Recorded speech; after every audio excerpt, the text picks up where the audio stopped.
Hello everyone, welcome to Vishnu is. So ఈరోజు మనం జనవరి 5th నుంచి 9th వరకు జరిగిన ఇంపార్టెంట్ కరెంట్ అఫైర్స్ గురించి డిస్కస్ చేద్దాము. So coming to the first topic, Atmanirbhar Bharat Utsav inaugurated at Bharat మండపం ఇన్ న్యూఢిల్లీ. సో ఆత్మనిర్భర్ భారత్ యొక్క ఉత్సవాలు అనేది మనకి న్యూఢిల్లీలో ఇనాగ్రేట్ చేయడం జరిగింది.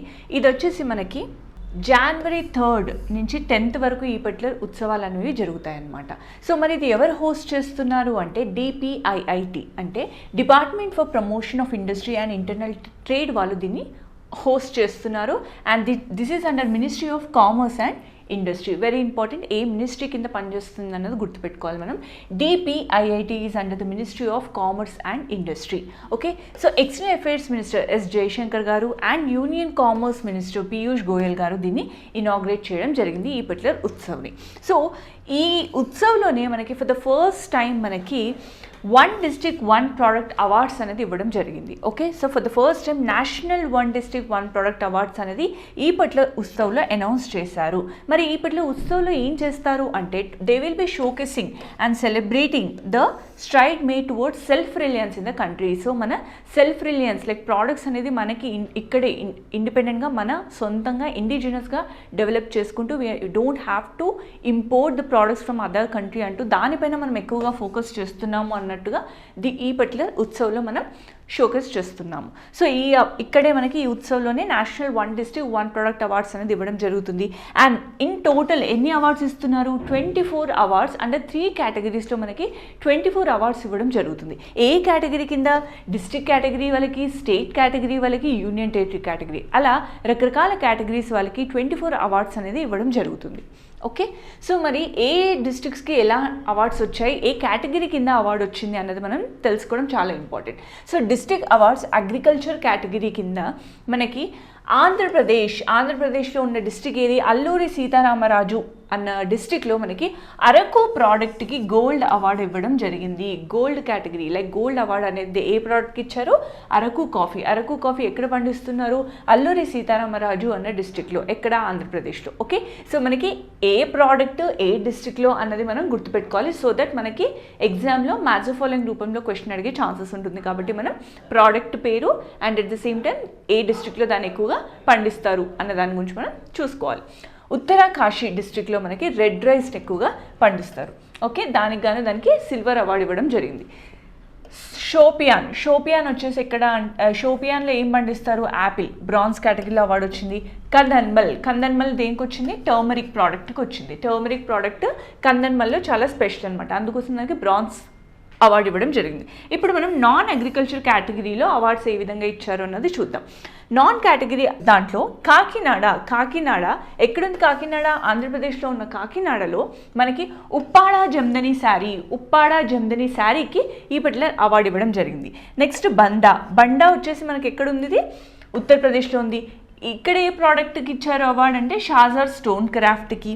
And Srikakulam district in Andhra Pradesh దేనికి ఇచ్చారు ఈ కేటగిరీ కింద? పొండూరు కాటన్ శారీస్. అండ్ కర్నూల్లో మనకి ఏ కేటగిరీ కింద ఇచ్చారు? ఏ ప్రోడక్ట్కి ఇచ్చారు?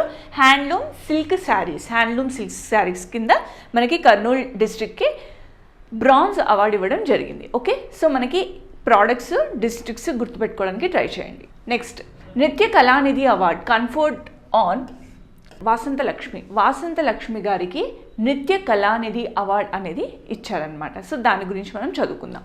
సో క్లాసికల్ డాన్సర్ ఎవరు? వాసంత లక్ష్మి గారు. She's a classical dancer and choreographer. ఈవిడకి Vasantha Lakshmi Narasimhachari was presented with Nritya Kalanidhi award అనేది ఇవ్వడం జరిగింది. ఎప్పుడు ఇచ్చారు? 17th dance festival of music academy వాళ్ళు ప్రతి సంవత్సరం ఈ అవార్డ్స్ అనేది ఇస్తారనమాట. సో ఈ సంవత్సరం ఎవరికి ఇచ్చారు అంటే నృత్య కళానిధి అవార్డు ఎవరికి ఇచ్చారు అంటే వాసంత లక్ష్మి గారికి ఇచ్చారు. Presented in the field of dance every year by the Madras music academy. Okay, next, PM Modi inaugurates Lakshadweep's first on-grid solar power project for the first time. Lakshadweepలో ఎక్కడ వస్తుంది అంటే కవరతిలో వస్తుంది. అది ఎవరు ఇనాగ్రేట్ చేయబోతున్నారు? It's inaugurated by Narendra Modi గారు. It is the region's first on grid solar project. ఇది with state of the art battery బేస్డ్గా చేస్తున్నాను అనమాట. దీన్ని battery energy storage system. So that ఎప్పుడైతే మనకి ఈ particular battery or solar energy లేదా అప్పుడు మనం దీన్ని యూస్ చేసుకోవడానికి కూడా హెల్ప్ అయ్యేటట్టుగా బ్యాటరీ ఎనర్జీ స్టోరేజ్ సిస్టమ్ని, టెక్నాలజీని దీంట్లో ఇన్కల్కేట్ చేస్తున్నారనమాట. అండ్ ఇది ఎవరు డెవలప్ చేస్తున్నారు? SCCA అంటే solar energy corporation of India, boasting 1.7 megawatt solar capacity and battery యొక్క స్టోరేజ్ అంతా 1.4 MWH. And PM inaugurated and laid foundation stone for development projects worth more than మొత్తం అపార్ట్ ఫ్రమ్ దిస్, దీంతో పాటుగా ఇంకా development ప్రాజెక్ట్స్కి ఎంత దాదాపు 1,150 crore rupees కూడా మనకి కవరతిలో స్పెండ్ చేయబోతున్నారు for developing the different projects. Next, government distributes over 1.64 crore Ayushman cards nation wide during Viksit Bharat Sankalp యాత్ర. సో వికసిత్ భారత్ సంకల్ప్ యాత్ర కింద మనకి 1.64 crore ఆయుష్మాన్ కార్డ్స్ అనేది నేషన్ వైడ్గా డిస్ట్రిబ్యూట్ చేశాము అని చెప్పేసి గవర్నమెంట్ అనౌన్స్ చేసింది. సో మనకి ఇప్పుడు న్యూస్లో వికసిత్ భారత్ సంకల్ప్ యాత్ర న్యూస్లోకి వచ్చింది కాబట్టి అసలు ఆ పర్టికులర్ యాత్ర దేని గురించి చేస్తున్నారు అన్నది మనం తెలుసుకోవడం ఇంపార్టెంట్. సో వికసిత్ భారత్ సంకల్ప్ యాత్ర అనేది మనకి November 15th, 2023 రోజు నరేంద్ర మోడీ గారు అనౌన్స్ చేశారు. Okay, so prime minister Narendra Modi on 15th November 2023 from Kunti, జార్ఖండ్లో ఉన్న విలేజ్, కుంతి విలేజ్ నుంచి దీన్ని అనౌన్స్ చేయడం జరిగింది. ఎవరి బర్త్డే రోజు? Birsa Munda. November 15th is celebrated as birthday of Birsa Munda and he is a most famous tribal leader. So ఆయన గుర్తుగా మనము November 15th రోజు మనకి జనజాతీయ దివాస్గా సెలబ్రేట్ చేసుకుంటాము. అదే రోజు మనకి వికసిత్ సంకల్ప్ యాత్రని మన గవర్నమెంట్ అనేది అనౌన్స్ చేసింది. సో ఈ పర్టికులర్ యాత్ర యొక్క ముఖ్య ఉద్దేశం ఏంటి అంటే మనకి చాలా స్కీమ్స్ ఉంటాయి, గవర్నమెంట్ స్కీమ్స్ ఉంటాయి. సో ఇవన్నిటిపైన ఒక అవేర్నెస్ తీసుకొని రావాలి, ప్రతి ఒక్కరికి ఆ స్కీమ్స్ అనేది ప్రతి ఒక్కరికి రీచ్ అవ్వాలి అన్న ఉద్దేశంతో ఈ పర్టికులర్ యాత్రని తీసుకొని వచ్చారు. సో మనకి Ujjwala gas connections or gas cylinders provide చేయడానికి మనకి ఉజ్వల స్కీమ్ ఉంది, అండ్ హెల్త్ ఇన్సూరెన్స్ స్కీమ్స్ ఉన్నాయి, లైఫ్ ఇన్సూరెన్స్ స్కీమ్స్ ఉన్నాయి. ఇలా రకరకాల స్కీమ్స్ పైన ఒక కైండ్ ఆఫ్ అవేర్నెస్ క్రియేట్ చేయాలి ప్రతి ఒక్కరిలో అన్న ఉద్దేశంతో మనకి ఈ యాత్రని స్టార్ట్ చేశారు November 15th. So it aims to raise awareness of various welfare schemes launched by the government through outreach activities. So outreach activities organise చేస్తూ మనకి ఈ పర్టికులర్ స్కీమ్స్ పైన అవగాహన తీసుకొని రావాలి అన్నదే ముఖ్య ఉద్దేశం. బై జనవరి టార్గెట్ ఏం పెట్టుకున్నాము? బై January 25th, 2024 అంటే ఈ నెల ఆఖరు ఆల్మోస్ట్ January 25th వరకు ఈ యొక్క యాత్ర యొక్క ముఖ్య ఉద్దేశం ఏంటి, ఆ టార్గెట్ ఏం పెట్టుకున్నారు అంటే 2.60 lakh గ్రామ పంచాయత్స్ అండ్ 4,000+ అర్బన్ లోకల్ బాడీస్ని మనం రీచ్ అవ్వాలి, అందరికీ మన యొక్క మెసేజ్ని రీచ్ అవుట్ అయ్యేటట్టుగా టార్గెట్ పెట్టుకున్నారు. 2.60 lakh గ్రామ పంచాయత్స్ని కవర్ చేయాలి అండ్ 4,000+ అర్బన్ లోకల్ బాడీస్ని కూడా కవర్ చేయాలి అన్నట్టుగా టార్గెట్ పెట్టుకున్నారు. Clear? Next, India's first ever multi sport beach games commence at Ghoghla beach in union territory. So ఏదైతే ఇండియాలో ఫస్ట్ ఎవర్ అని కానీ ఇలాంటి మనకి న్యూస్లో ఏదైనా వచ్చింది అంటే కనుక అది ఖచ్చితంగా మనం గుర్తుపెట్టుకోవాలి. సో ఫస్ట్ టైం మన ఇండియాలో బీచ్ గేమ్స్ని ఆర్గనైజ్ చేస్తున్నారు కాబట్టి అది ఎక్కడ ఆర్గనైజ్ చేస్తున్నారు ఏంటి అన్నది కూడా మనం తెలుసుకోవాలి, దాని యొక్క థీమ్ ఏంటి అన్నది మనం తెలుసుకోవాలి. Okay, so India's first ever multi sport beach games ఎక్కడ స్టార్ట్ అవుతున్నాయి? గోగలా బీచ్. గోగలా బీచ్ ఎక్కడుంది? యూనియన్ టెరిటరీ, డియో అనే యూనియన్ టెరిటరీలో మనకి ఈ గోగలా బీచ్ ఉంది. అక్కడ మనం ఈ particular multi sport beach games అనేది మనం స్టార్ట్ చేస్తున్నాం. So more than 1,200 players across 20 states and union territories నుంచి ఈ పర్టికులర్ గేమ్స్లో పార్టిసిపేట్ చేయడానికి ముందుకు వస్తున్నారు. అండ్ దీని ఈ థీమ్ ఏంటి? Very very important theme of the particular multi sport beach games యొక్క థీమ్ ఏంటి అంటే డాల్ఫిన్. ఓకే, గుర్తుపెట్టుకోండి, ఇక్కడ ఇమేజ్ ఉంది కదా, dolphin is a theme. Okay, so the opening ceremony ఎక్కడ జరుగుతుంది? గోగలా బీచ్ ఇన్ డియోలో ఓపెనింగ్ సెరమనీ జరుగుతుంది. మరి క్లోజింగ్ సెరమనీ ఎక్కడ జరుగుతుంది అంటే ఐఎన్ఎస్ కుక్రీ మెమోరియల్లో మనకి క్లోజింగ్ సెరమనీ జరగబోతుంది. ఓకే, సో మరి ఈ పర్టికులర్ గేమ్లో ఆర్ స్పోర్ట్స్లో మొత్తం ఎన్ని రకాల స్పోర్ట్స్ పార్టిసిపేట్ చేస్తున్నాయి ఇందులో అంటే 9 డిఫరెంట్ స్పోర్ట్స్ దీంట్లో ఇంక్లూడ్ చేయడం జరుగుతుంది. ఓకే, సో 9 డిఫరెంట్ స్పోర్ట్స్ ఏవేవి, ఒకటి బీచ్ వాలీబాల్ అని, పెన్కాక్ సిల్లాట్ అని, beach boxing, beach soccer, sea swimming along with traditional sports కూడా ఇందులో ఉన్నాయి, మల్లకంబం అని, బీచ్ కబాడీ అని, టగ్ ఆఫ్ వార్ అని. సో ఇలాంటి మనకి traditional sports as well as రకరకాల వాలీబాల్ అలాంటి స్పోర్ట్స్ కూడా ఇక్కడ మనకి పార్టిసిపేట్ చేయడం జరుగుతుంది. Clear?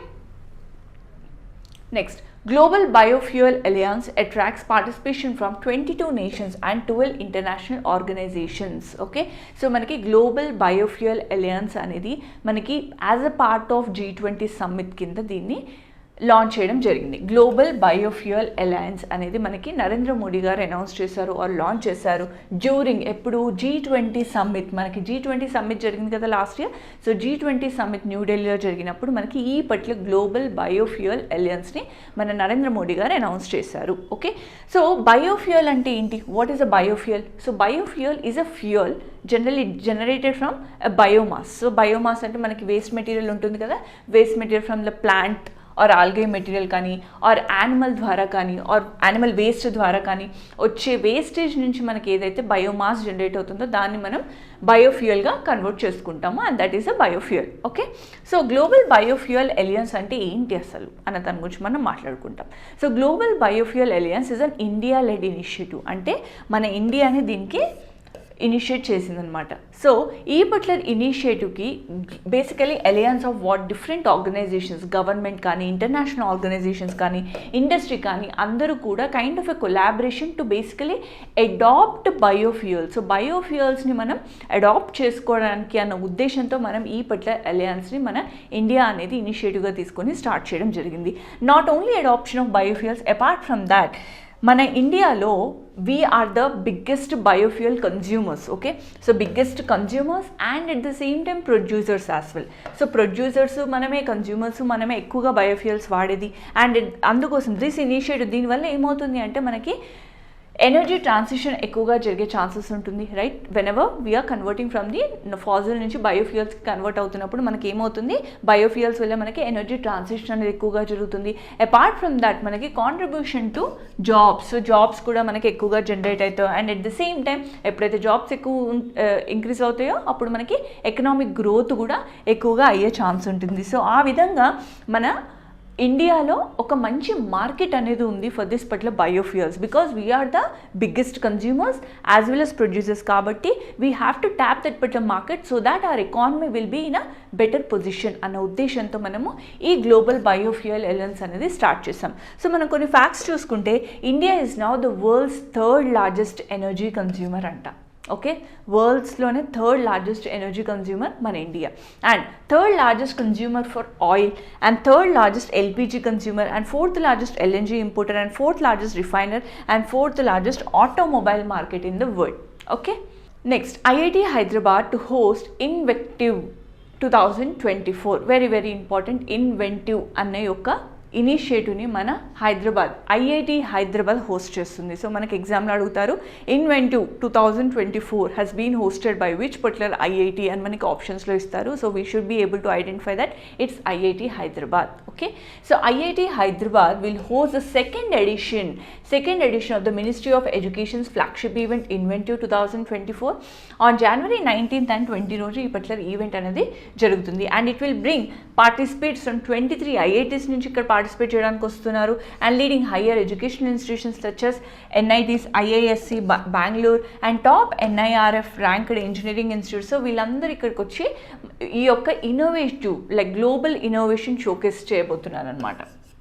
Okay, so to present their exemplary work to both academy as well as industry యొక్క స్టేక్ హోల్డర్స్కి వీళ్ళ యొక్క వర్క్ని ప్రొజెక్ట్ చేసుకోవాలి, వాళ్ళ యొక్క ఇన్నోవేటివ్ ప్రోడక్ట్స్ని షోకేస్ చేయాలి అనే ఉద్దేశంతో ఈ పర్టికులర్ షోకేస్ని స్టార్ట్ చేయబోతున్నారు మన IIT Hyderabad.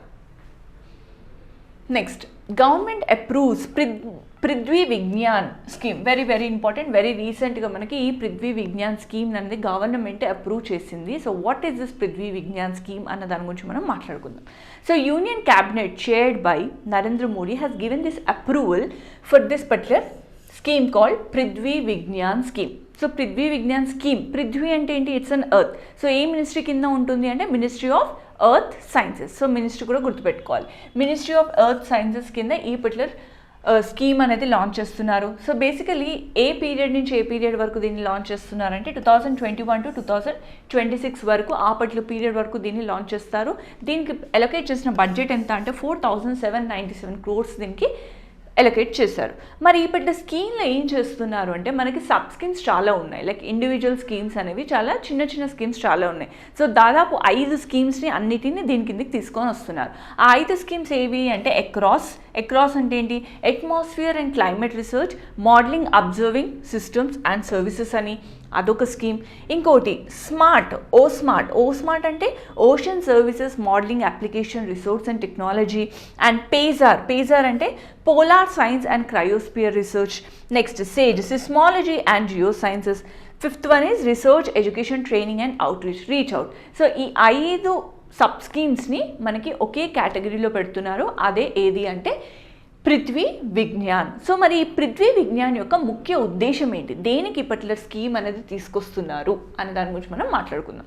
So first, augmentation and sustenance of long term observation. So మన అట్మాస్ఫియర్, సో మన ఎర్త్ పైన ఉన్న అట్మాస్ఫియర్ కానీ, ఓషన్ కానీ, జియోస్పియర్, క్రయోస్పియర్, సాలిడ్ ఎర్త్. సో ఈ యొక్క vital science, so earth system అనేది ఏ విధంగా మారుతుంది ఏంటి అనేది కైండ్ ఆఫ్ అబ్జర్వేషన్స్ చేసుకోవడం కోసము.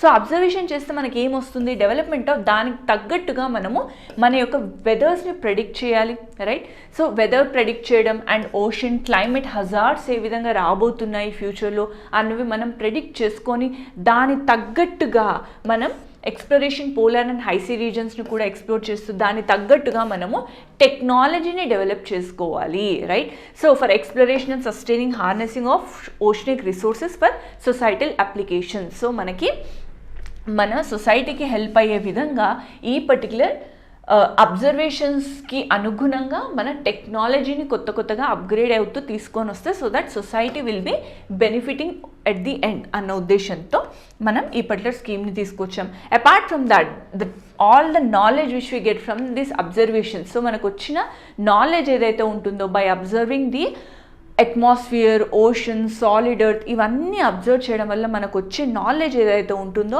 ఆ పర్టికులర్ నాలెడ్జ్ని మనము translate to insights from earth system science into services. So మన ఆ పర్టికులర్ నాలెడ్జ్ని మొత్తం కూడా మనము సర్వీస్ రూపంలో, అంటే for the beneficial of the environment, society and economic benefit అయ్యే విధంగా, సొసైటీ బెనిఫిట్ అయ్యే విధంగా, ఎన్వైరన్మెంట్ బెనిఫిట్ అయ్యే విధంగా మనము మన యొక్క నాలెడ్జ్ని కన్వర్ట్ చేసుకొని కొత్త టెక్నాలజీస్ తేవాలి అన్న ఉద్దేశంతో మనం ఈ పర్టికులర్ స్కీమ్ని లాంచ్ చేయడం జరిగింది. Clear? Next, ISRO successfully tests polymer electrolyte membrane fuel cell on PSLV C58's orbital platform POEM-3. So మనకి PSLV ఏదైతే ఉందో it's launch vehicle. So launch vehicle PSLV C58 వాడి మనం ఏది లాంచ్ చేసాం వెరీ రీసెంట్గా మనం కరెంట్ అఫైర్స్లో చదువుకున్నాం, ఇట్స్ ఎక్స్పోసాట్, రైట్. సో ఎక్స్పోసాట్ని లాంచ్ చేసాం కదా, so using PSLV C58. So మరి ఈ పర్టికులర్ ఇస్రో ఏం చేసిందంటే పాలిమర్ ఎలక్ట్రోలైట్ మెంబ్రెయిన్ ఫ్యూయల్ సెల్ని టెస్ట్ చేయడం జరిగింది on this particular PSLV C58 orbital platform POEM-3. Okay, so మరి ఈ POEM-3 అంటే ఏంటి, ఏం టెస్ట్ చేశారు, దేనికి టెస్ట్ చేశారు అన్న దాని గురించి మనం మాట్లాడుకుందాం. The main objective of this particular experiment, so ఈ ఎక్స్పెరిమెంట్ చేయడానికి మెయిన్ ఉద్దేశం ఏంటి అంటే ఈ యొక్క polymer electrolyte membrane fuel cell ఏదైతే ఉందో ఆపరేషన్ ఇన్ స్పేస్, ఈ పర్టికులర్ ఎక్స్పెరిమెంట్ టెస్ట్ చేయడం వల్ల ఏమవుతుంది మనకి అంటే to collect data to facilitate the design of system for future mission. So మనం ఈ పర్టికులర్ ప్లాట్ఫామ్ POEM-3 అన్న ప్లాట్ఫామ్ ఏదైతే మనం వాడామో ఫర్ ఎక్స్పోసాట్, ఆ పర్టికులర్ పోయమ్ని మనం ఓన్లీ ఎక్స్పెరిమెంట్ చేసాము. సో ఎక్స్పెరిమెంట్ చేయడం వల్ల ఏమవుతుంది అంటే మనం ఈవెన్ ఇన్ ద ఫ్యూచర్లో మనం తీసుకొచ్చే మిషన్స్లో కూడా ఈ పర్టికులర్ ప్లాట్ఫామ్ని మనం యూజ్ చేయొచ్చా లేదా అన్న దాని గురించి టెస్ట్ చేశారనమాట. So XPoSat is a satellite intended to study. So XPoSat దేని గురించి అనేది మనకు తెలుసు, basically to study black holes కానీ ఆర్ న్యూట్రాన్ స్టార్స్లో కానీ వచ్చే యొక్క పోలరైజ్డ్ ఎక్స్రేస్ ఏవైతే ఉంటాయో వాటిని స్టడీ చేయడం కోసం మనం ఈ ఎక్స్పోసాట్ని లాంచ్ చేశాము. ఎప్పుడు లాంచ్ చేశారు అంటే 1st January 2024 రోజున దీన్ని లాంచ్ చేశారు. And Top PSLV was a part of this particular PSLV C58 mission, right? So PSLV ఏ మిషన్తో పంపించాము ఆర్ ఈ పర్టికులర్ మిషన్ ఎక్స్పోసాట్ అనేది అంటే PSLV C58. The fourth stage, PSLVలో ఉన్న fourth stage, like 4 stage vehicles ఉంటాయి కదా, first stage, second stage, third stage, fourth stage. So fourth stage వెహికల్ని ఏమంటారు అంటే PS4 అంటారు, and that is also called as POEM-3. Okay, so మనం ఇంతసేపు మాట్లాడుకున్న దేని గురించి అంటే ఈ యొక్క PSLV యొక్క స్టేజ్ 4 వెహికల్ గురించి మాట్లాడుకున్నాం, ఆర్ స్టేజ్ 4 యొక్క దాని గురించి. So stage 4 is what? Stage 4 is POEM-3. POEM-3 full form ఏంటి అంటే PSLV orbital experimental module 3. Okay, next discovery of palaeolithic tools in Telangana, very important. So మనకి రీసెంట్గా ఫ్లడ్స్ వచ్చాయి, ములుగు డిస్ట్రిక్ట్లో వచ్చిన ఫ్లడ్స్కి తెలంగాణలో అక్కడ మనకి ఫ్రెష్ డిస్కవరీ ఒకటి వచ్చింది. ఏది అంటే పేలియోలిథిక్ క్వార్ట్జైట్ టూల్. పేలియోలిథిక్ యొక్క ఆ పర్టికులర్ పీరియడ్కి చెందిన క్వార్ట్జైట్ టూల్ అనేది దొరికింది అనమాట. ఎక్కడ దొరికింది అంటే మనకి ములుగు డిస్ట్రిక్ట్లో దొరికింది. This particular stone axe belongs to a particular పీరియడ్కి చెందింది ఈ పర్టికులర్ స్టోన్ అంటే lower paleolithic period, about 30 lakh years ago, 30 లక్షల సంవత్సరాల క్రితం యొక్క ఈ యొక్క స్టోన్ అనేది మనకి ములుగు డిస్ట్రిక్ట్లో దొరికింది. ద పేలియోలిథిక్ ఏజ్, దీన్ని ఏమంటారు అంటే ఓల్డ్ స్టోన్ ఏజ్ అని కూడా అంటారు, ఆర్ ఎర్లీ స్టోన్ ఏజ్ అని కూడా అంటారు. Okay, old stone age or early stone age అని మనం పేలియోలిథిక్ ఏజ్ని అంటాం. Okay, so these are few important current affairs. So ఇంకొన్ని కరెంట్ అఫైర్స్తో మనం నెక్స్ట్ వీడియోలో కలుద్దాం. Thank you so much.